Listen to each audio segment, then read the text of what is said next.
Guys, இன்னைக்கு நாம இந்த சீரிஸோட 15th எபிசோட் தான் பார்க்க போறோம். ஹீரோயின் அந்த வெப்சைட்ல அவளோட போஸ்டுக்கு கீழே டிராகன்ற பேர்ல ரிப்ளை பண்றது ஹீரோன்றத புரிஞ்சுக்கிறா. அவன் நம்மளை எப்பவுமே கைவிடல, கூடவே இருந்திருக்கான்னு சொல்லி அவன் கூட இப்ப சேர்ந்துடுறா. இப்ப இந்த எபிசோட்குள்ள போறதுக்கு முன்னாடி நம்ம வீடியோஸ்லாம் உங்களுக்கு பிடிச்சிருந்துச்சுன்னா உங்க ஃப்ரெண்ட்ஸ் அண்ட் ஃபேமிலிக்கு ஷேர் பண்ணுங்க. நம்ம வீடியோஸ்லாம் அந்த அளவுக்கு ஓடவே மாட்டேங்குது. நீங்க ஷேர், லைக், கமெண்ட்ஸ் பண்ணீங்க அப்படின்னா இன்னும் கொஞ்சம் பூஸ்டா இருக்கும். சரி வாங்க இப்ப வீடியோக்கு போலாம். இப்ப அப்படி இந்த எபிசோட் ஸ்டார்டிங்ல ஹீரோ தான் ஹீரோயினை டிராப் பண்றதுக்காக வீட்டுக்கு கார்ல கூட்டிட்டு போயிட்டு இருக்காங்க. ரொம்ப ஸ்லோவா போறான், 20க்கும் கீழே போயிட்டு இருக்கு. என்னடா இது, என்ன நடக்குது அப்படின்னு ஹீரோயின் முழிக்கிறா. அப்புறம் அவங்கிட்டயே ஏன் இப்படி போறீங்க அப்படின்னு கேட்க, இப்படி ஸ்லோவா போனா உன் கூட இன்னும் கொஞ்சம் நேரம் டைம் ஸ்பெண்ட் பண்ணலாம்ல, அதனால தான் அப்படின்னு சொல்றான். உன் வீட்டுக்கு போய் நம்ம 2 பேரும் நூடுல்ஸ் சாப்பிடலாமான்னு வேற கேட்கறான். என்னன்னா அவனுக்கு டேட் பண்றதை பத்தி அந்த அளவுக்கு தெரியாதான். அதனால டிவி சீரியல்லாம் பார்த்தப்போ அவங்க இந்த மாதிரிலாம் தான் பண்ணுவாங்களாம். அதை சொன்ன உடனே அவ இருந்துட்டு நம்ம நூடுல்ஸ் சாப்பிட வேணாம், ட்ரிங்க் சாப்பிடலாம் அப்படின்னு சொல்றா. அவனுக்கு ஒரே குஷி ஆயிப்போச்சு. அவ சொன்னதுதான் அப்படியே ஆசல் ரேட் அம்மிக்கு வேகமா சல்லுடா வீட்டுல கொண்டு விட்டுட்டான். அப்புறம் அவ வீட்டுக்கு வந்து சமைச்சுக்கிட்டு இருக்க, அப்படியே பின்னாடி கூடி வந்து ஹக் பண்றான். அப்புறம் அடுத்த நாள் ஆபீஸ்ல வேலை பார்க்கும்போதும் ஃபைலை கொண்டாந்து கொடுக்குறேன்னு சொல்லி அதுல ஒரு நோட்டை வச்சு ரொமான்ஸ், அப்புறம் லைப்ரரியில ரொமான்ஸ், ஒரே ரொமான்ஸா போய்கிட்டு இருக்கு. இப்ப அப்படியே ஒரு மீட்டிங் நடந்துட்டு இருக்கு. அப்ப நம்ம சீஃப்க்கு போன் வர, அவர் வெளியில எழுந்து போய் போன் பேசிட்டு இருக்காரு. நம்ம ஹீரோயினும் பக்கத்துல உட்காந்துட்டு டேபிள் கடையில கையை பிடிச்சிட்டு உட்காந்துட்டு இருக்காங்க. நம்ம சீஃப் வேற வெளியில இருந்து போன் பேசிட்டு இருந்தாரா, அவர் போன் டக்குன்னு கீழே விழுந்துரும். அதை எடுக்க போறேன்னு குனிஞ்சவரு இதை பார்த்துட்டார் போல, ஒரு மாதிரி முழிக்கிறாரு. அப்புறம் மீட்டிங் முடிஞ்சு வெளியில வரும்போதும் ஹீரோ போற வழியில அப்படி கையாலே ஹார்டின் சிம்பிளை காட்ட, அதையும் சீஃப் பார்த்துட்டார் போல. அவர் ரியாக்ஷனே சரியில்லை. அப்புறம் ஹீரோவோட கேபின்ல ஹீரோ முன்னாடி நின்றுட்டு ஒரு மாதிரி ரியாக்ஷனை கொடுத்துட்டு, நம்ம ஆபீஸ்குள்ள டேட்டிங்லாம் பண்றதை பத்தி நீங்க என்ன நினைக்கிறீங்க அப்படின்னு கேக்குறாரு. இவனுக்கு ஒரு நிமிஷம் பயமாயிருச்சு, ஐயோ கண்டுபிடிச்சாரோ அப்படின்னு. அப்புறம் பக்கத்துல போய், நான் நம்ம ஆபீஸ்ல டேட்டிங் பண்ற ஒரு கப்பலை பார்த்துட்டேன், ஓவரா டச்சிங்கா பண்ணிட்டு இருக்காங்க, கான்ஃபரன்ஸ் ரூம்ல கூட நான் யாரு, என் கண் எப்பேற்பட்டது அப்படி இப்படின்னு பேசிட்டு இருக்காரு.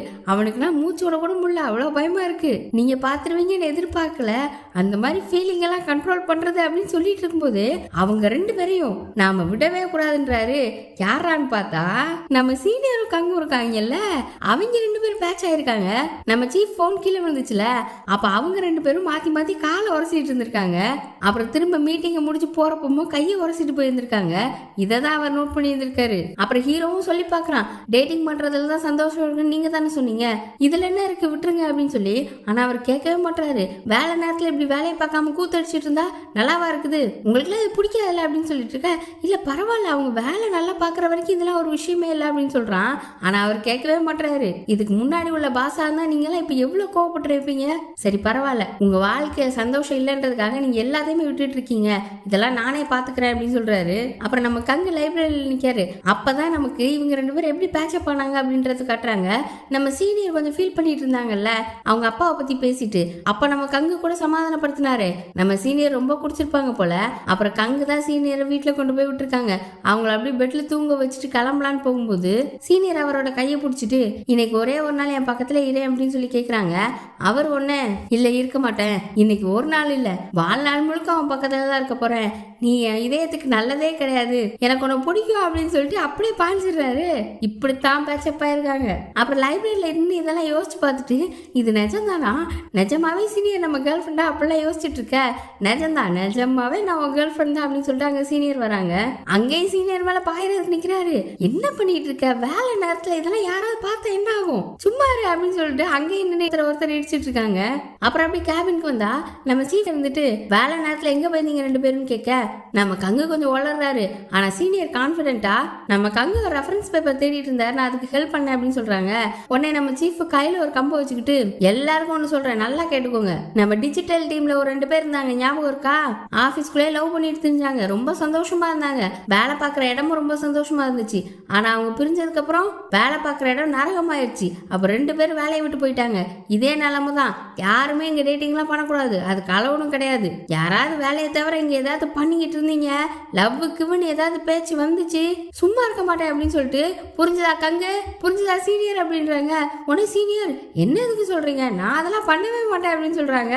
கங்கு நானும் தான் அப்படின்றாரு. கழுகு மாதிரி பார்த்துட்டே தான் இருப்பேன் அப்படின்னு சொல்லிட்டு சீஃப் ஆன் பண்ணிட்டு போறாரு. ஹீரோயின் நேரம் ஹீரோ கிட்ட போய் நம்மளை பத்தி சீஃப்க்கு தெரிஞ்சிச்சு போல, அவர் இப்பெல்லாம் கத்திட்டு இருக்காரு அப்படின்னு சொல்ல, நம்மளை பத்திலாம் இல்ல, ஒன்னும் கவலைப்படாத, நம்ம கங்கு சீனியர் லவ் பண்ண ஆரம்பிச்சிருக்காங்க, அதுதான் தெரிஞ்சிருக்கு அப்படின்னு சொல்ல, இவளுக்கே வர ஷாக்கா இருக்கு, அவங்க 2 பேருமா அப்படின்னு. அப்புறம் இவங்களும் கேர்ஃபுல்லா இருக்கணும்னு பேசிட்டு அங்க இருந்து கிளம்புறா. இப்ப அப்படி நம்ம ஹீரோ, ஹீரோயின், சீஃப், கங்கு சீனியர் 5 பேரும் சாப்பிட போயிருக்காங்க. நம்ம கங்கு நான் எல்லாருக்கும் பரிமாறுறேன்னு சொல்லிட்டு எல்லாருக்கும் பீஸாவை கொடுத்துட்டு நம்ம சீனியருக்கு மட்டும் கொடுக்காம உட்காந்துட்டாரு. எல்லாரும் பாக்குறாங்க. அப்புறம் உடனே என்ன சீனியர் நீங்க வாயத்தை வந்து சொல்ல வேணாமா, நீ இருக்கிறதே எனக்கு தெரியல அப்படின்னு சொல்லிட்டு பெரிய பீஸா எடுத்து வைக்கிறாரு. நம்ம ஹீரோ ஃபாலோ பண்ணால அதே டாக்டிக் ஹீரோயின்லாம் பாக்குறா, இது என்னடா அதே மாதிரி இருக்கேன்ற மாதிரி. அப்புறம் சாப்பிட்டுட்டு ரிட்டர்ன் போற வழியிலையும் கங்கு வேகமா நடந்து போயிட்டே இருக்காரு. சீனியர் இடையில இருக்கிறது கூட தெரியலையாமா, அப்படியே இடிச்சிட்டு என்னமா இது ஆள் வராங்கன்னு தெரியல, ஊடையில போயிட்டு இருக்க, நகர்ந்து போமா அப்படின்னு சொல்லிட்டு போறாரு. யாரும் கண்டுபிடிக்காத மாதிரி நடந்துக்கிறாராமா. சீனியர் ஒண்ணு இவெல்லாம் ஒரு ஆளா, இவனுக்கு எனக்கு ஏதாவது பொறுத்து இருக்கா அப்படின்னு சொல்லிட்டு அவங்களும் கத்திட்டு போறாங்க. நம்ம சீஃப் இதெல்லாம் நோட் பண்ணிட்டு ஹீரோ கிட்ட, பாத்தீங்களா நம்ம எல்லாரையும் முட்டாளாக்குறாராமா, வேலையை எப்படி இன்னும் நல்லா பார்க்கலாம்னு யோசிக்காம எப்படி மாட்டிக்காம தப்பிக்கலான்றதுக்கான வேலைகள் எல்லாம் பார்த்துட்டு இருக்காங்க அப்படின்னு சொல்லிட்டு இருக்காரு. ஹீரோவும் இதை விடுங்கன்னு சொன்னா சீஃப் கேட்கவே மாட்டாரு. என்ன நீங்க சொல்றதெல்லாம் நீங்க மாதிரி இல்லையே, ஒருவேளை உங்களுக்கும் ஆபீஸ்ல யாராவது பிடிச்சிருக்கோ அப்படின்னு கேக்குறாரு. ஹீரோ ஒண்ணு இல்லன்னு சொல்ல, அப்ப யாரையாவது லவ் பண்றீங்களா அப்படின்னு கேட்டா இவனுக்குன்னா பக்குன்னு ஆகி போச்சு. என்ன நீங்க இந்த மாதிரிலாம் பேசிட்டு இருக்கீங்க, என்னை பத்தி என்ன நினைச்சீங்க அப்படின்னு கேட்க, நம்ம சீஃபும் சரி சரி உங்களை பத்தி எனக்கு தெரியும், அவங்க 2 பேரும் உங்க இடத்துல இருந்து நான் பாத்துக்கிறேன் அப்படின்னு சொல்லிட்டு அங்க வந்து போறாரு. இப்ப அப்படியே நம்ம சின்ன தான் காட்டுறாங்க. அவன் என் ஃப்ரெண்ட் அசிஸ்டன்ட் கூட உட்காந்து வேலை பார்த்துட்டு இருக்கான். அப்ப அந்த பையன் இருந்துட்டு நம்ம ஹீரோவும் மறுபடியும் சேர்ந்துட்டாங்கல்ல, உனக்கு வருத்தமா இல்லையா அப்படின்னு கேட்க, எனக்கு வருத்தமாலாம் இல்ல, சொல்ல போனா ரொம்ப சந்தோஷமா இருக்கு அப்படின்னு சொல்லி பேசிட்டு இருக்கும்போது இந்த அசிஸ்டன்ட் பொண்ணு இருக்கால, அவன் நம்ம மிஷினுக்கு மெசேஜ் பண்றா எனக்கு டின்னர் சொல்லலாமான்னு. இது அசிஸ்டன்ட் ஃப்ரெண்டு கேட்டுட்டு ரொம்ப கோவப்படுறான். நீ அவ கூட எல்லாம் டின்னர் சாப்பிட போகவே கூடாது, அப்படி மட்டும் போன இனிமே நீ என் ஃப்ரெண்டே கிடையாது, எனக்கு அவளெல்லாம் பிடிக்கவே பிடிக்காது அப்படின்னு சொல்லிட்டு இருக்கான். அப்படி இப்ப இன்னொரு பக்கம் நம்ம சீனியரும் கங்கு லைப்ரரியில இருந்து பேசிட்டு இருக்காங்க. பாத்தியா நான் எப்படிலாம் நடிச்சேன்னு யாராலையும் கண்டுபிடிக்க முடியாது, ஆஸ்கார் லெவலுக்கு ஆக்டிங்க போட்டுட்டு இருக்கேன், யாருக்கு தெரியும் அப்படின்னு சொல்லிட்டு இருக்க. நம்ம சீஃப் பின்னாடி இருந்து எனக்கு தெரியும், நான் கண்டுபிடிச்ச முட்டாள்களா, நம்ம பாஸ்க்கும் தெரியும் அப்படின்னு சொல்றாரு. பக்கத்துல ஹீரோவும் நிக்கிறான். இப்ப அப்படியே கேபினுக்கு கூப்பிட்டு வந்து எல்லாரும் முன்னாடி 2 பேரும் நிக்க விட்டு நான் சொல்றதே திரும்ப சொல்லுங்க அப்படின்னு சொல்றாரு. இன்னையில இருந்து நான் அப்படின்னு சொன்னா 2 பேருமே சொல்ல மாட்டாங்க. அப்புறம் அரட்டி உருட்டி 2 பேரையும் சொல்ல வைக்கிறாங்க. இன்னையில இருந்து நாங்க டேட்டிங் பண்றோம் வெளியில காட்ட மாட்டோம்னு சொல்லுங்கன்னு சொல்ல அவங்க அமைதியா சொல்றாங்க. இன்னும் சத்தமா சொல்லுங்க கேட்கல அப்படின்னு கத்த, இன்னையில இருந்து நாங்க லவ் பண்றதை வெளியில காட்டிக்க மாட்டோம், வேலையில மட்டும் போக்கஸ் பண்ணுவோம் அப்படின்னு சொல்லிட்டு இருக்காங்க. நம்ம ஹீரோக்குனா ஒரே பயமா இருக்கு, ஐயோ நம்ம வேற லவ் பண்றோமே, நம்ம விஷயம் தெரிஞ்சா என்ன ஆகும் அப்படின்னு. நம்ம ஹீரோயின் அதுக்கு மேல கிடுக்கிடுக்கிடுன்னு உட்காந்துருக்கா. அப்புறம் அப்படியே சீனியரும் ஹீரோயினும் காஃபி குடிச்சிட்டே பேசிட்டு இருக்காங்க. ஹீரோயின் கங்க்ராச்சுலேஷன் எல்லாம் சொல்ல நம்ம சீனியர் இருந்துட்டு நான் உங்ககிட்ட சொல்லல, நீ வேற கொஞ்சம் வருத்தத்துல இருந்தியா அதனால தான் சொல்லலன்ற மாதிரி சொல்றாங்க. ஹீரோயினும் சரி நம்ம சேர்ந்து அதை சொல்லிடலான்னு பார்த்தா நம்ம சீனியர் ஒண்ணு நீங்க பிரிஞ்சதும் நல்லதுதான், நாங்க லவ் பண்றோம்னு தெரிஞ்சதுக்கே நம்ம எடிட்டர் என்னெல்லாம் பண்ணாரு, இதே இது நீங்க லவ் பண்றதுதான் தெரிஞ்சது உயிரோட சாப்பிட்டுவாரு அப்படின்னு சொல்லிட்டு இருக்காங்க. ஹீரோயினுக்கு என்ன பண்றேன்னே தெரியல. சரி சரி சொல்ல வேணான்னு அமைதியா இருந்துக்கிட்டா. இப்ப அப்படியே ஹீரோயின் சின்ன அப்புறம் அந்த அசிஸ்டன்ட் ஃப்ரெண்டு 3 பேரும் ஒரு வீட்டை போட்டோ எடுக்கிறதுக்கு வந்திருக்காங்க. அந்த வீடு ரொம்ப குறுகிய இடத்துல நீளமா கட்டியிருக்காங்க. அந்த வீட்டோட ஓனர் ஒரு பொண்ணு தான், அந்த பொண்ணே டிசைன் பண்ணி கட்டியிருக்கா அவளுக்கு பிடிச்ச மாதிரி. கிரவுண்ட் ஃப்ளோர்ல ஸ்டடி ரூம், ஃபர்ஸ்ட் ஃப்ளோர்ல ஒரு பாரு, அப்புறம் செகண்ட் ஃப்ளோர்ல கிச்சன் லிவிங் ரூம் அந்த மாதிரி, அப்புறம் தேர்ட் ஃப்ளோர்ல பெட்ரூம் வச்சிருக்கா. அந்த ரூம்ல இருந்து வியூ நல்லா கிடைக்கிற மாதிரிலாம் செட் பண்ணிருக்கா. அந்த பொண்ணு ஹீரோயின் இன்டர்வியூ பண்றப்போ அந்த பொண்ணு சியோல வேலை பார்த்துச்சான். ஆனா அபார்ட்மெண்ட் வாங்குறதுக்குலாம் காசு இல்லையா, அதனால தான் சின்ன இடத்துல சொந்தமா வீடை கட்டினேன், என்னோட டெபாசிட் பணமும் கொஞ்சம் லோனை எடுத்துமே கட்டிட்டேன், இதெல்லாம் யார் வேணாலும் பண்ணலாம், ரொம்ப ஈஸி தான் அப்படின்னு சொல்ல ஹீரோயினுக்கும் அதை கேட்டு கொஞ்சம் ஆசை வருது. அப்புறம் வெளியில நின்று போட்டோ எடுத்துட்டு இருக்கும்போது ஹீரோயினோட ஞாபகம் இங்கே இல்லை. அப்புறம் தான் வஷின் கிட்ட எனக்கு இதை பார்க்க பொறாமையா இருக்கு, நான் மட்டும் என் டெபாசிட் பணத்தை இழக்காம இருந்திருந்தா இந்த மாதிரி கட்டிருக்கலாம் அப்படின்னு சொல்றா. என்னன்னு கேட்கும்போது தான் நான் பழைய வீட்டுல இருந்தேன்ல அதுக்கு கொடுத்த டெபாசிட்டை அந்த ஓனர் லேடி ஏமாத்திட்டாங்க அப்படின்னு சொல்றா. அப்படியே இன்னொரு பக்கம் ஆபீஸ்ல நம்ம ஹீரோ ஒரு பெரிய ஹோட்டல்ல ஹீரோயினை சாப்பிட கூப்பிட்டு போலான்னு பார்த்துட்டு இருக்கான். அதுல கூப்பன்ஸ் எல்லாம் இருக்கும்ல, அதுல ஒரு கூப்பன் நல்ல கூப்பனா இருக்கு போல, அதை ஹீரோயினுக்கு மெசேஜ் பண்ணலான்னு பார்த்துட்டு இருக்கும்போது அவன் போன்ல ஏதோ ஒரு மெசேஜ் வருது. அதை பார்த்துட்டு இங்க திரும்பினா அவன் மெசேஜா அனுப்புறதுக்கு பதிலாக பிரிண்ட் கொடுத்து வச்சிருக்கான். கரெக்டா பிரிண்டர் அங்க பிரிண்ட் ஆகி வந்துட்டு இருக்கு. பக்கத்துல நம்ம சீஃப் நின்றுட்டு இருக்காரு. அச்சோ போச்சே இவன் பார்த்துட்டு இருக்க. கரெக்டா சீஃப் அதை எடுத்து பார்த்துடுறாரு. பார்த்துட்டு நம்ம கங்க பிடிச்சி திட்டுறாரு. கங்கு நான் இதை பண்ணலன்னு சொல்லி பாக்குறாரு. சொல்றாரு, ஆனா கேட்கவே மாட்டாரு. அப்புறம் ஹீரோ ஸ்டாப் அப்படின்னு சொல்லிட்டு வெளியில வர நம்ம சீஃப் இருந்துட்டு, நீங்க ஒண்ணு கவலைப்படாதீங்க, நான் இதை பாத்துக்கிறேன் அப்படின்னு சொல்லிட்டு இருக்க. அப்போ நமக்கு அங்க ஒரு விஷயத்த பாக்குறாரு, இதுல கிரெடிட் கார்டு டீடைல்ஸ் இருக்கு, இதை வச்சு யார் தெரிஞ்சுக்கலாம் அப்படின்னு சொல்ல நம்ம ஹீரோ வேகமா அந்த பேப்பரை புடுங்கி, என்னது வேலை நேரத்துல தேவையில்லாத வேலை பார்த்துட்டு இருக்கீங்க, டைம் வேஸ்ட் பண்ணாம வேலையை பாருங்க, இந்த ஒரு தடவை உங்களை எல்லாம் சும்மா விடுறேன், இதை அப்படியே விட்டுட்டு வேலையை பாருங்க அப்படின்னு சொல்லிட்டு அந்த பேப்பரை அப்படியே எடுத்துட்டு போயிடுறான். நம்ம பாஸ் ஒன்னு சும்மா விட்டுருக்கான்னு சொல்லி சந்தோஷப்படுன்னு சொல்லி கங்க சீஃப் சொல்லிட்டு போயிட்டாரு. ஆனா கங்குக்கு ஒரு மாதிரி இருக்கு, நான் இதை பண்ணவே இல்லைன்னு உட்காந்து கோவத்துல இருக்காரு. நம்ம ஹீரோ ரூம்குள்ள உட்காந்து மனசுக்குள்ளே, என்ன மன்னிச்சிருங்க கங்கு, எனக்கு வேற வழி தெரியல அப்படின்னு சொல்லிட்டு இருக்கான். இப்ப அப்படி நம்ம ஹீரோயின் ஷின்னு அப்புறம் அந்த அசிஸ்டன்ட் ஃப்ரெண்டு 3 பேர் ஹோட்டலுக்கு சாப்பிட வந்திருக்காங்க. அங்க ஒரு லேடி வராங்க. அவங்கள பார்த்தோன்னே ஹீரோயின் ஒரு மாதிரி முழிச்சிட்டு பக்கத்துல போய், என்ன ஞாபகம் இருக்கா, நீங்க தானே அது வீட்டு ஓனர் அப்படின்னு சொல்ல அந்த லேடி அங்க இருந்து ஓட ஆரம்பிக்கிறாங்க.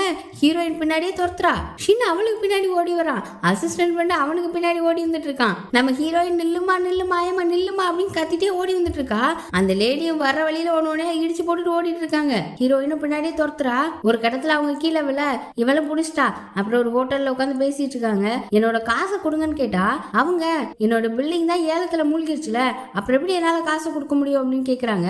ஆனா இந்த லேடிக்கு நிறைய பில்டிங்லாம் இருக்கும் போல, உங்ககிட்ட தான் நிறைய காசு இருக்குல்ல அப்படின்னு சொன்னாலும் இதை நம்ம லீகலா மூவ் பண்ணிக்கலாம் அப்படின்னு ஏகப்பட்ட சாக்கு சொல்றாங்க. இது நம்ம ஹீரோயின் 10 வருஷமா சம்பாதிச்சு சேர்த்து வச்ச காசா, அவங்களும் பிடி கொடுக்கல. இப்ப அப்படியே நம்ம ஆபீஸ்ல சீனியருக்கு அங்க பிடிச்சி திட்டிட்டு இருக்காங்க, நீ எதுக்கு அப்படி பண்ண அப்படின்னு. நிஜமாவே இதை நான் பண்ணல அப்படின்னு கங்க சொல்றாரு. அப்புறம் சீனியர் இருந்துட்டு, நீ பண்ணி இருந்திருக்கலாம், எனக்கு அந்த ஹோட்டல்ல சாப்பிடணும்னு ஆசைதான் அப்படின்னு சொல்ல கங்க ஒண்ணு சர்ப்ரைஸ் நான் தான் பண்ணேன் அப்படின்னு சொல்றாரு. சீனியர் சந்தோஷப்படுவாங்கன்னு சும்மா சொல்லிட்டாரு. இப்ப அப்படி நைட் ஆயிடுச்சு. நம்ம ஹீரோவும் ஹீரோயினும் அந்த ஹோட்டல்ல சாப்பிட்டு இருக்காங்க. ஹீரோயின் கொஞ்சம் சோகமாவே இருக்கா. அந்த லேடியை கண்டுபிடிச்சும் காசை வாங்க முடியல. அதை நினைச்சிட்டு, என்னாச்சு சோகமா இருக்குன்னு பேசிட்டு இருக்க, அதெல்லாம் ஒண்ணும் இல்லைன்னு சொல்லிட்டு இருக்கா. அப்ப ஹீரோயினோட ஸ்பூன் கீழே விழுது. ஹீரோ எடுக்கலான்னு கீழே குனிய அந்த ஹோட்டலுக்கு நம்ம கங்கோ சீனியர் வராங்க. இவனா பயந்து போய் டேபிளுக்கு அடியில போய் ஒளிஞ்சுக்கிட்டான். இவங்க 2 பேரும் டேட்டிங் வந்திருக்காங்களாம். ஹீரோயின் பிளைண்ட் டேட்டுக்கு வந்திருக்கான்னு நினைச்சு 2 பேரும் அங்கேயே உட்காந்துட்டாங்க. நீங்க போய் லவ் பண்ணுங்க போங்க அப்படின்னு சொல்றா. ஆனா கேட்கவே மாட்டாங்க. உன்னோட பிளைண்ட் டேட் யாருன்னு நாங்க பார்த்துட்டு தான் போவோம் அப்படின்னு சொல்லிட்டு இருக்காங்க. அப்ப ட்ரேயை தள்ளிட்டு ஒரு வெயிட்டர் வர ஹீரோ அதை வச்சு மறைஞ்சிட்டு சைட்ல ஒளிஞ்சிட்டு போய் வெளியில போயிட்டான். ஹீரோயினுக்கு மெசேஜ் பண்றான், நான் வெளியில வந்துட்டேன் நீ வா அப்படின்னு. அப்புறம் அந்த பிளைண்ட் டேட் வரலையா, நானும் கிளம்புறேன், நீங்க 2 பேரும் லவ் பண்ணுங்க அப்படின்னு சொல்லிட்டு அங்க இருந்து ஹீரோயின் கிளம்புறா. இவங்க 2 பேரும் என்ன நினைச்சிட்டாங்கன்னா, அந்த பையன் வேணான்னு சொல்லிட்டான் போல அப்படின்னு. அப்புறம் வெளியில வந்தது ஹீரோ, வேற ஹோட்டல்ல போய் சாப்பிடலாமா அப்படின்னு கேட்க அவ எனக்கு டயர்டா இருக்கு அப்படின்னு சொல்றா. சரின்னு அவங்க கிளம்பிட்டாங்க.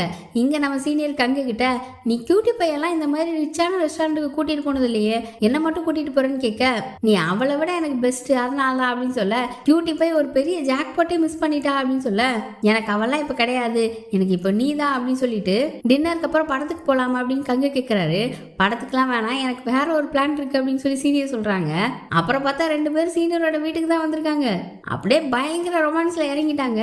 நம்ம கங்கு வேகமா சீனியரை கிஸ் பண்ண போகும்போது லவ் யூ கியூட்டி பை அப்படின்னு சொல்லிடுறாரு. நம்ம சீனியருக்குலாம் செம்ம கோவமாயிருச்சு. கியூட்டி பைனே பேசிட்டு இருந்தாங்கல்ல, அதனால வாய் தவிர அவருக்கு அப்படி வந்துருச்சு. ஆனா சீனியர் கோவத்துல அவரை வீட்டை விட்டு துரத்திட்டாங்க. அப்புறம் சின்ன பார்த்தா அவங்க இன்னைக்கு போட்டோ எடுத்தாங்கல்ல, அதெல்லாம் வச்சு பார்த்துட்டு நம்ம ஹீரோயினை நினைச்சு ஃபீல் பண்ணிட்டு இருக்கான். அவன் அந்த டெபாசிட் போச்சுல, அதை பத்தி பேசினாங்கல்ல, அதை அசிஸ்டன்ட் ஃப்ரெண்டும், நீ அவளை பத்தி ஏன் இன்னும் யோசிச்சுட்டு இருக்க, அவளை பத்திலாம் யோசிக்காத, நான் கிளம்புறேன் அப்படின்னு சொல்லிட்டு போறான். அப்புறம் அப்படி ஹீரோயினோட வீட்டுல அவ சோகத்தோட ரூம் எல்லாம் கிளீன் பண்ணிட்டு இருக்க இந்த செக்யூரிட்டி வந்து ஒரு லெட்டர் கொடுக்குறாரு. இன்னைக்கு பார்த்தாங்கல்ல ஒரு லேடி, அவங்க அவளோட காசு கொடுத்துறாங்க. கிட்டத்தட்ட 25 லட்சத்துக்கு மேல இருக்கும் போல. அந்த காசோட ஒரு லெட்டர் அனுப்பியிருக்காங்க. நான் இன்னைக்கு உன்னை பார்த்ததுல இருந்து ரொம்ப கஷ்டப்பட்டுட்டேன், அதனாலதான் உனக்கு இதை அனுப்பி வைக்கிறேன் அப்படின்னு சொல்லி அடுத்த நாள் ஆபீஸ்ல சீனியர் கிட்ட இது சந்தோஷமா வந்து சொல்லிட்டு இருக்கா. அவங்களுக்கு தேங்க்ஸ் சொல்லலாம்னு நினைச்சா அவங்களை கான்டாக்ட் பண்றதுக்கும் வழி இல்லை அப்படின்னு சொல்ல, நம்ம சீனியர் ஒண்ணு, இதுல என்ன இருக்கு, ரெஸ்டாரண்ட்ல தானே அவங்கள பார்த்தேன், ஒருவேளை அடிக்கடி அவங்க வர்றதா இருந்தா அவங்களோட கான்டாக்ட் நம்பர் அங்க இருக்கும், நீ கேட்டு பாரு அப்படின்னு சொல்றாங்க. அப்புறம் அப்படி எனக்கும் கங்குக்கும் பிரேக்கப் ஆயிடுச்சுன்னு வேற சொல்றாங்க. இப்ப இந்த அசிஸ்டன்ட் ஃப்ரெண்ட் இருக்கான்ல, அவன் ஷின்னு கிட்ட வேகமா வந்து ஹீரோயினுக்கு அந்த டெபாசிட் பண்ண திரும்ப வந்துருச்சு அப்படின்னு சொல்லிட்டு இருக்க. அப்படி டெபாசிட் பண்ண திரும்ப வந்துருச்சா, அவ ரொம்ப சந்தோஷப்பட்டிருப்பாளே, அவளுக்கு பணம் கிடைச்சிருச்சு, லெட்டர் கிடைச்சிருச்சு அப்படின்னு சொல்ல அசிஸ்டன்ட் ஃப்ரெண்டுக்கு அப்பதான் புரியுது, நான் பணம் கிடைச்சிருச்சுன்னு மட்டும் தானே உன்கிட்ட சொன்னேன், எப்படி லெட்டர் கிடைச்சது உனக்கு தெரியும், அப்ப அந்த வேலையை பார்த்தது நீ தானே அப்படின்னு கேட்கறான். நம்ம ஷின்னு தான் காசு அனுப்பியிருப்பான் போல. இப்ப அப்படி நம்ம ஹீரோயினும் ஹீரோவும் ரெஸ்டாரண்ட்ல உட்காந்து சாப்பிட்டு இருக்காங்க. அப்ப ஹீரோயின், அவளுக்கு கிடைச்ச பணத்தை வச்சு அவளே ஒரு வீடு கட்ட போறதா சொல்லிட்டு இருக்கா. ஆனா ஹீரோ அதெல்லாம் நல்ல ஐடியாவே கிடையாது, வீடு கட்டனா 10 வருஷம் ஆகும், மெட்டீரியல் எல்லாம் வாங்கி கொடுக்கணும், நம்ம பக்கத்துலயே நின்று பார்க்கணும், அதெல்லாம் ரொம்ப கஷ்டம், உன்னால முடியாதுன்னு சொல்ல ஹீரோயினுக்கு கோவம் வந்துருச்சு. என்னால முடியாதுன்னு சொல்றீங்க, என்ன அவ்வளவுக்குள்ள குறைச்சலாம் நினைக்கிறீங்களே அப்படின்னு சொல்லிட்டு இப்ப அப்படியே ஆபீஸ்ல மீட்டிங் நடந்துட்டு இருக்கு. அப்ப ஹீரோயினுக்கு ஹீரோ மெசேஜ் டைப் பண்ணிட்டு இருக்கான், என்ன மன்னிச்சு நான் அப்படி பேசியிருக்க கூடாதுன்ற மாதிரி. நம்ம ஜீவ் உடனே டக்குனு யார் அது மீட்டிங் நேரத்துல மெசேஜ் பண்ணிட்டு இருக்குது அப்படின்னு கேட்டு கத்துறாரு. என்னன்னு பார்த்தா நம்ம கங்கு வேற சைலண்ட் மெசேஜ் பண்ணிட்டு இருந்திருப்பார் போல. கோவப்பட்டு அவரோட போனை புடுங்கி, இங்க பாரு ஐ எம் சாரி சீனியரா, கேர்ள் ஃப்ரெண்டுக்கு மெசேஜ் பண்ணிட்டு இருக்க நேரமா இது, சண்டை போட்டுட்டு மெசேஜ் பண்ணிட்டு இருக்கீங்க அப்படின்னு கத்த நம்ம சீனியர் ஒண்ணு, நாங்க சண்டை போடல, எங்களுக்குள்ள முடிஞ்சிச்சு அப்படின்னு சொல்றாங்க. கங்கு ஒண்ணு, இல்ல நாங்க சண்டை தான் போட்டிருக்கோம், எங்களுக்குள்ள எதுவும் முடியல அப்படின்னு சொல்றாரு. இப்படி பர்சனல் எமோஷன்ஸ் எல்லாம் மீட்டிங்ல வச்சு காட்டாதீங்க, நம்ம பாஸ்க்கு இதெல்லாம் பிடிக்காது, ஆபீஸ் ரொமான்ஸ் எல்லாம் தேவையில்லாதது அப்படின்னு சொல்லி திட்டிட்டு இருக்காரு. அப்புறம் அப்படி ஹீரோ கேபின்ல இருக்கும்போது ஹீரோயின் மெசேஜ் பண்றா. இவனை ஆர்வமா எடுத்து பார்த்தா என்னோட ஆர்டிகிளை எப்போ கன்ஃபார்ம் பண்ணுவீங்க சார் அப்படின்னு அனுப்பியிருக்கா. சார் அனுப்பணும்னு சாரா அவ்வளோ கோவமா இருக்காளோ, என்ன பண்றதுன்னு யோசிச்சுட்டு இருக்கான். அப்ப அவளோட ஆர்டிகிள் அவனோட டேபிள்ல தான் இருந்திருக்கும். அவன் ஸ்டிக்கி நோட்ஸ்ல சாரின்னு எழுதி அனுப்பலான்னு சொல்லிட்டு, சாரி நான் சொன்னது தப்பு தான் அப்படின்னு எழுதிட்டு இருக்கும்போது எங்க சீஃப் உள்ள வந்துடுறாரு. அவர் வந்து ஏதோ ஒரு பேப்பரை காமிச்சு இதை செக் பண்ணுங்க அப்படின்னு சொல்ல, அது நமக்கு அங்க எழுதி கொடுத்தது போல சோகத்துல அவரோட பேரையே தப்பா எழுதி வச்சிருக்காரு. சரி நான் அதை கரெக்ட் பண்ணி வாங்கிட்டு வரேன் அப்படின்னு சொல்லிட்டு எடுக்க, நம்ம ஹீரோ ஒரு குட்டி பேப்பர்ல சாரின்னு எழுதினால அது அதுல ஒட்டிக்குச்சு. இவனும் அந்த சீஃப் கிட்ட இருந்து புடுங்கலான்னு பாக்குறான், அவர் தரமாட்டேங்க, இவன் இழுக்க கடைசியில பார்த்தா அந்த பேப்பர் கீழே விழுந்துச்சு. நம்ம சீஃப் அதை பார்த்துட்டாரு. அப்பவும் கங்க போய் திட்ட போறாரு, வேலை நேரத்துல என்ன பண்ணிட்டு இருக்க, என்னது இதெல்லாம் அப்படின்னு கேட்க, நம்ம கங்கி இதனை எழுதவே இல்லைன்னு சொல்றாரு. நீ எல்லாமே வேற யார் எழுதிருப்பா, நம்ம ஆபீஸ்ல நீ தான் உங்க கேர்ள் ஃப்ரெண்டோட சண்டை போட்டு மன்னிப்பு கேட்டுட்டு இருக்க அப்படின்னு சொல்ல, நம்ம சீனியர் ஒண்ணு, நாங்க சண்டை போடல, எங்களுக்குள்ள முடிஞ்சிருச்சு அப்படின்றாங்க. நம்ம கங்க ஒண்ணு, நாங்க சண்டை போட்டு இருக்கோம், எங்களுக்குள்ள முடியல அப்படின்னு சொல்றாரு. இதை நான் பண்ணலன்னு சொல்லி பாக்குறாரு. ஆனா சீஃப் கேட்கல. அப்பதான் நம்ம கங்க இருந்துட்டு, இதெல்லாம் ஹேண்ட் ரைட்டிங் இருக்குல்ல, நம்ம செக் பண்ணி பார்க்கலாம் அப்படின்னு சொல்ல, ஹீரோ வேகமா வந்து அதை புடிங்கிட்டு, இது என்ன வேலை நேரத்துல என்ன பண்ணிட்டு இருக்கீங்க, தேவையில்லாத வேலை எல்லாம் பார்க்காம வேலையை பாருங்க அப்படின்னு சொல்லிட்டு அந்த பேப்பரை கிழிச்சு போட்டு போயிட்டான். நம்ம கங்கால இதை ஏத்துக்கவே முடியல, நம்ம மேல பழி போடுறாங்களேன்னு திரும்பவும் கேபின்குள்ள உட்காந்துக்கிட்டு, என்ன மன்னிச்சிருங்க கங்குன்னு மனசுக்குள்ளே பேசிட்டு இருக்க. அந்த பக்கத்துல இருந்து கங்கு ஹீரோவை பார்த்து, இதை நான் பண்ணல சார் கையிலே ஆக்ஷன் கொடுக்குறாரு. நம்ம ஹீரோவும், நீங்க பண்ணலன்றது எனக்கு நல்லாவே தெரியும் அப்படின்னு சொல்றான். அப்புறம் அப்படி கங்கு மீட்டிங் ரூம்ல உட்காந்து வேலை பார்த்துட்டு இருக்க, நம்ம சீனியர் அங்க வராங்க. எனக்கு இந்த ரூம் தேவைப்படுது, நீ எப்ப வெளியில போவேன்னு கேக்குறாங்க. அவரும் அவங்கள பார்த்துட்டு வேற வழி இல்லாம கீழே முட்டி போட்டு கெஞ்ச ஆரம்பிச்சிட்டாரு. இனிமே கியூட்டி பைன்ற பேர் என் வாயில இருந்து வரவே வராது, நான் இந்த தப்பு திரும்ப பண்ண மாட்டேன், என்ன மன்னிச்சிரு அப்படின்னு கேக்குறாரு. உனக்கு அந்த கியூட்டி பை பத்தியே தானே ஞாபகம், நமக்குள்ள எல்லாம் முடிஞ்சு போச்சு அவ்வளவுதான் அப்படின்னு சொல்லிட்டு வந்து கோவமா போயிட்டாங்க. இன்னொரு பக்கம் லைப்ரரியில நம்ம ஹீரோயின் நிக்கிறா. அப்ப அங்க ஹீரோ வந்து, நான் அப்படி பேசிருக்க கூடாது, என்ன மன்னிச்சிரு, நான் நீ கஷ்டப்படக்கூடாதுன்னு தான் சொன்னேன் அப்படின்னு சொல்ல, அவ தேவையில்லாம இப்பெல்லாம் வந்து பண்ணிட்டு இருக்காங்க, நம்ம அப்புறம் மாட்டிப்போம் அப்படின்னு சொல்ல, நம்ம 2 பேர் தானே இருக்கோம், யாருக்கு தெரிய போகுதுன்னு ஹீரோ கேட்க, எனக்கு தெரியும் அப்படின்னு சொல்லி ஒரு வாய்ஸ். என்னடான்னு பார்த்தா நம்ம சீனியர் நின்றுட்டு இருந்திருக்காங்க. ஃபர்ஸ்ட் டைம் மாட்டினாங்களே அதே மாதிரி 2 பேரையும் உட்கார வச்சுட்டு, இவர் தான் அந்த ஹோட்டல் புக்கிங் பண்ணியிருக்காரு, அந்த ஸ்டிக்கி நோட்ஸ்ல சாரின்னு எழுதியிருக்காரு. ஆனா அதுக்கு பலிக்கடா கங்கு. இது எனக்கு சிரிப்பா வருதுன்னு கோவத்துல சிரிக்கிறாங்க. இதுங்க 2 சாரி கேட்டுட்டு இருக்குதுங்க. ஆனா இதெல்லாம் ஹீரோயினுக்கு தெரியாதுல்ல. அவ முழிக்கிறா. ஹீரோவும், அதெல்லாம் நான் தான் பண்ணேன், அவளுக்கு தெரியவே தெரியாது அப்படின்னு சொல்ல, உங்களால கங்க நான் நிறைய செலவு பண்ண வச்சிட்டேன், அந்த ஸ்டிக்கி நோட்ஸ் எழுதினாருன்னு சொல்லி திட்டிட்டு இருந்தேன், நான் எவ்வளவு பெரிய லூஸ் இல்ல அப்படின்னு சொல்லி சிரிச்சிட்டு இருக்காங்க. அவங்க 2 பேரும் பேந்த முழிக்க, எனக்கு மட்டும்தான் இது சிரிப்பா வருதா அப்படின்னு சொல்ல, ஹீரோவும் லைட்டா சிரிச்சு வைப்போமேன்னு சிரிக்கிறான். உங்களுக்கு இப்போ சிரிப்பு வருதா, பாவம் என் கங்கு அப்படின்னு சொல்லி சோகமாகறாங்க. இவங்க 2 பேரும் சாரின்னு சொல்லி கேட்டு பாக்குறாங்க. ஆனா கோவமா அங்க இருந்து கிளம்பிட்டாங்க. நேரா அந்த மீட்டிங் ரூம்ல கங்க பார்க்க தான் போயிருக்காங்க. அவரும், உனக்கு இந்த ரூம் தேவைன்னு சொன்னல, நான் இந்த கிளம்பிடுறேன் அப்படின்னு வேகமா கிளம்ப, ஏ கங்கு அப்படின்னு கூப்பிடுறாங்க. அவரும், சாரி நான் இப்பெல்லாம் பண்ணிருக்க கூடாது, அது மட்டும் இல்லாம அந்த நோட்டு அதை நான் எழுதவே இல்லை அப்படின்னு சொல்ல, எனக்கு தெரியும் நீ அதை எழுதலன்னு, சரி சாரி அப்படின்னு சொல்ல, அவரும், நான் இனிமே எந்த தப்பும் பண்ண மாட்டேன் சாரி அப்படின்னு சொல்ல, அவங்களும் சாரி ஏத்துக்கிட்டாங்க. இனிமே கியூட்டி பைன்ற பேர் என் வாயில வராது அப்படின்னு சொல்லும் போது, அச்சோ கியூட்டி பை அப்படின்னு சொல்லிட்டு கங்கு வாயில அடிக்கிறாரு. உன் வாயில அடிக்கிறதெல்லாம் ஏத்துக்க முடியாது அப்படின்னு சொல்லிட்டு என்னோட வாயில அடிக்கிறோம் அப்படின்றாங்க. அவர் தான் பேந்த முழிக்கிறாரு. இங்க வா அப்படின்னு சொல்லிட்டு நம்ம கங்குக்கு வேகமா ஒரு கிஸ்ஸை கொடுத்துட்டு ஓடிட்டாங்க. அவருக்கு அப்படி வெக்கம் தாளல. அப்புறம் திரும்ப 2 ரொமான்ஸ் பண்ண ஆரம்பிச்சிருச்சு. நம்ம சீஃப் இதை பார்த்துட்டு, என்ன திரும்ப ஒண்ணு சேர்ந்துட்டீங்களா, ஆபீஸ்க்குள்ள என்ன வேலை பார்த்துட்டு இருக்கீங்க, நம்ம பாஸ்க்கு இதெல்லாம் தெரிஞ்சா என்ன சொல்லுவாரு அப்படின்னு சொல்லிட்டு இருக்க, அங்க ஹீரோ ஸ்டாப் அப்படின்னு சொல்லிட்டு வந்து, இருமலையும் காதலையும் மறைக்க முடியாது, அவங்க 2 பேருக்கு பிடிச்சிருக்கு, அவங்க லவ் பண்ணிட்டு இருக்காங்க, அதை எப்படி காட்டக்கூடாது நீங்க சொல்லுவீங்கன்னு கேக்குறான். இதுல வேற சீஃப குறுகிய மனம் கொண்டவர் நீங்கன்னு வேற சொல்லிடுறான். இதுல வேற ஆபீஸ் ரொமான்ஸ்க்கு நான் பெர்மிஷன் கொடுக்குறேன்னு வேற சொல்லிட்டு போயிட்டான். சீனியர் கோவத்துல இருக்கிறதுனால அப்படிலாம் பண்றேன்னு அவங்களுக்கு புரியுது. அவங்க கடுப்பா ஹீரோயினை பார்க்க. அவ சாரி இந்த ஒரு தடவை மன்னிச்சிருங்க அப்படின்னு சொல்லி மன்னிப்புலாம் கேட்டு கையிலே ஹார்ட் சிம்பிள் எல்லாம் காட்டுறா. அப்புறம் அப்படி ஷின்னோட ஸ்டுடியோல அந்த அசிஸ்டன்ட் ஃப்ரெண்ட் இருக்கான்ல, அவன் வேகமா வந்து நம்ம ஹீரோயின் அவளோட வீட்டு ஓனரை கண்டுபிடிச்சிட்டாங்களாம், ரெஸ்டாரண்ட்ல போன் நம்பர் இருந்திருக்கும் போல, அதை வச்சு வாங்கி அந்த லேடியை பார்த்து போய் பேச போறாங்களா அப்படின்னு சொல்ல நம்ம ஷின்னுக்குலாம் ஷாக்கா இருக்கு. வேகமா அங்க இருந்து கிளம்ப நம்ம அசிஸ்டன்ட் ஃப்ரெண்ட் அவனை பிடிச்சி நிறுத்தி, எனக்கு தெரியும்டா இந்த வேலையை நீ தான் பார்த்துருப்ப அப்படின்னு. எங்க போற, அந்த வீட்டு ஓனரை நம்ம ஹீரோயின் பார்த்துட்டாங்க அப்படின்னா தெரிஞ்சு போயிடும், நீ தான் காசு கொடுத்தேன்னு, அதை நிறுத்ததுக்கு தானே போற அப்படின்னு சொல்ல ஷின்னு என்னை விட நான் போகணும் அப்படின்னு சொல்லும்போது, நான் சொன்னதெல்லாம் போய் தான், அவங்களாம் அதை கண்டுபிடிக்கல, இவ்வளோ ஈஸியா அந்த வீட்டு ஓனரை கண்டுபிடிச்சிருவாங்கன்னா இதுக்கு முன்னாடியே கண்டுபிடிச்சிருக்க முடியும்ல, நான் சும்மா தான் சொன்னேன், நீ எதுக்கு தேவையில்லாம இந்த வேலையெல்லாம் பார்த்துட்டு இருக்க, அவங்கள பத்தி நினைக்கிறத விட்டுரு அப்படின்னு பேசிட்டு இருக்கும்போது அங்க ஹீரோயின் நின்றுட்டு இருக்கா. இதெல்லாம் கேட்டிருப்பா போல, இது ஷின்னோட காசு அப்படின்னு ஷாக்ல நிற்கும் போது அங்க கட் பண்ணி நம்ம சீஃபை காட்டுறாங்க. நம்ம சீஃபை பார்த்து ஹீரோ சொல்லியிருப்பான்ல குறுகிய மனசுள்ளவர்னு, அதை நினைச்சு அவர் ஃபீல் பண்ணிட்டு இருக்க. நம்ம கங்கு சீனியரும் நைட் என்ன சாப்பிடலாம் அப்படின்னு பேசிட்டு இருக்காங்க. நம்ம சீஃப் ஒன்னு, நான் உங்ககிட்ட சாரி கேட்கிற விதமா இன்னைக்கு நானே உங்களுக்கு சாப்பாடு வாங்கி தரேன் அப்படின்னு சொல்ல அவங்க ரெண்டு பேரும் சேச்சா நாங்க கப்பலா வெளியில போக போறோம், எங்களுக்கு பார்ட்டி இருக்கு அப்படின்னு சொல்லிட்டாங்க, கிளம்பிடுறாங்க. அப்புறம் அந்த அசிஸ்டன்ட் பொண்ணுகிட்ட நீ என் கூட வாரியாமா, நாம ரெண்டு பேரும் சேர்ந்து ட்ரிங்க்ஸ் பண்ண போலாம் அப்படின்னு கூப்பிடுறாரு. அந்த பொண்ணும் எனக்கு வேற ஒரு மீட்டிங் இருக்கு அப்படின்னு சொல்லிட்டாங்க, கிளம்பிட்டா. இன்னொரு பொண்ணை கூப்பிட்டா எனக்கு வேலை இருக்குன்னு சொல்லிட்டா. இவருக்குனா தனியா இருக்கிற மாதிரியே ஃபீல் ஆகுது, ரொம்ப சோகமாயிட்டாரு. இப்ப அப்படி நம்ம ஹீரோயின் ஒரு ரெஸ்டாரண்ட்ல பேசிட்டு இருக்காங்க. அவன் சாரி சொல்லிட்டு இருக்க, ஷின்னு என்கிட்ட எல்லாத்தையும் சொல்லிட்டான்னு சொல்றா. என்னடான்னு பார்த்தா அன்னைக்கு அந்த லேடியை பார்த்து பேசினாங்கல்ல, அதை பத்திலாம் ஷின் ஹீரோ கிட்ட சொல்லியிருப்பான் போல. அவ ரொம்ப வருத்தத்துல இருக்கா, அவ ஏமாந்தது காரணம் அவளே தான் அப்படின்னு நினைச்சு ஃபீல் பண்ணிட்டு இருக்கா, உன்கிட்ட சொல்லணும்னு தோணுச்சு அதான் சொன்னேன்னு சொல்லியிருப்பான் போல. அதனால ஹீரோ தான் அந்த லெட்டரையும் காசையும் அனுப்பியிருக்கான் ஹீரோயினுக்கு, அந்த லேடி அனுப்புன மாதிரி. அப்புறம் ஹீரோயின் நான் இதை உங்களுக்கு திருப்பி கொடுத்துட்றேன், எதுக்கு நீங்க இப்படி பண்ணீங்க அப்படின்னு கேட்க, அப்பதான் ஹீரோ ஒரு விஷயம் சொல்றான். அவனும் இதுக்கு முன்னாடி ரொம்ப கஷ்டப்பட்டு வேலை பார்த்து நிறைய காசு சேர்த்து வச்சிருந்திருப்பான் போல, அதை யாரோ ஏமாத்திட்டாங்களாம். அந்த வலி வேதனைலாம் என்னன்னு எனக்கு நல்லாவே தெரியும், அதே கஷ்டத்தை தான் நீ இப்ப அனுபவிச்சுட்டு இருப்ப, எனக்கு அப்பெல்லாம் செத்துடலான்னு தோணுச்சு, அந்த மாதிரி என்னெல்லாம் உனக்கு வந்துடக்கூடாதுல்ல, உன்னை கஷ்டப்படுத்தி இருந்தா சாரி அப்படின்னு சொல்றான். ஆனா அவ எனக்கு உங்க மேலலாம் கோவம் இல்லை, என் மேலதான் இப்ப எனக்கு கோவம், நீங்க இவ்வளவு தூரம் எனக்காக யோசிச்சு பண்ணிருக்கீங்க, ஆனா நான் தேவையில்லாம சின்ன விஷயத்துக்காக கோவப்பட்டு சண்டை போட்டுட்டு இருக்கேன், இப்ப எனக்கு அந்த டெபாசிட் பணம் கிடைச்சதுல அதை விட அதிக சந்தோஷமா இருக்கு அப்படின்னு சொல்றா. ஹீரோ முகத்துல இப்பதான் சிரிப்பு வருது, ரெண்டு பேரும் சேர்ந்துட்டாங்க. அப்புறம் அப்படி இன்னொரு பக்கம் அந்த அசிஸ்டன்ட் பொண்ணு இருக்கால, யார் கூட மீட்டிங் இருக்குன்னு சொன்னாலே ஷின்னதான் பார்க்க வந்திருக்கா. அவ டின்னருக்கு கூப்பிட்டு இருந்திருப்பால, அதனால அவனும் போயிருந்திருக்கான். அப்படியே சாப்பிட்டுட்டு இருக்கும்போது ஷின் கிட்ட அந்த பொண்ணு எனக்கு உங்களை பிடிச்சிருக்குன்ற விஷயத்த சொல்றா. அவன் பேந்த முழிக்கிறான். அப்படியே அங்க கட் பண்ணி திரும்ப ஆபீஸ்ல காட்டுறாங்க. இந்த செகண்ட் அசிஸ்டன்ட்க்கு அந்த அசிஸ்டன்ட் பொண்ணு போன் பண்ணி நான் தனியா தான் இருக்கேன் வான்னு கூப்பிடுறா. ஷின் அவளை வேணான்னு சொல்லியிருப்பான் போல, உட்காந்து சரக்கடிச்சிட்டு இருக்கா போல.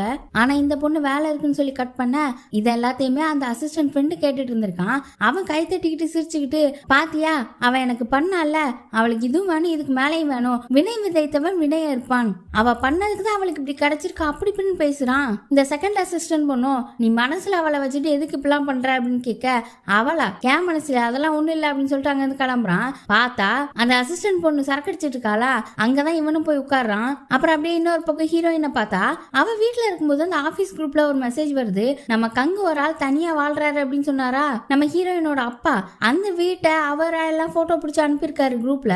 அந்த ஹீரோயின் பார்த்து அப்படியே ஷாக்கா நின்றுட்டு இருக்கா. அப்புறம் அந்த அசிஸ்டன்ட் பொண்ணு ரொம்ப சரக்கடிச்சிருப்பா போல, அந்த அசிஸ்டன்ட் பையன் தான் முதுகுல தூக்கிட்டு வரான். அப்படியே நம்ம ஹீரோவை பார்த்தா அவன் ஒரு புக் எடுத்துட்டு இருக்கும்போது ஒரு போட்டோ கீழே விழுது. அவன் அந்த போட்டோவை எடுத்து பார்க்க உள்ள ஹீரோயினோட அப்பா இருக்காரு. அவனோட காசை யாரை ஏமாத்திட்டாங்கன்னு சொன்னால அவனோட நம்பிக்கையான ஆளு அது ஹீரோயினோட அப்பா தான் போல. இது என்னடா சோதனைன்ற மாதிரி இருக்கு. அடுத்து என்ன நடக்க போகுதுன்றது பார்ப்போம். அடுத்துதான் ஃபைனல் எபிசோட். மறக்காம பாருங்க. நம்ம சேனலை உங்க ஃப்ரெண்ட்ஸ் அண்ட் ஃபேமிலிக்கு ஷேர் பண்ணுங்க. வீடியோஸ்க்கு லைக் பண்ணுங்க, சப்ஸ்கிரைப் பண்ணுங்க. Bye by.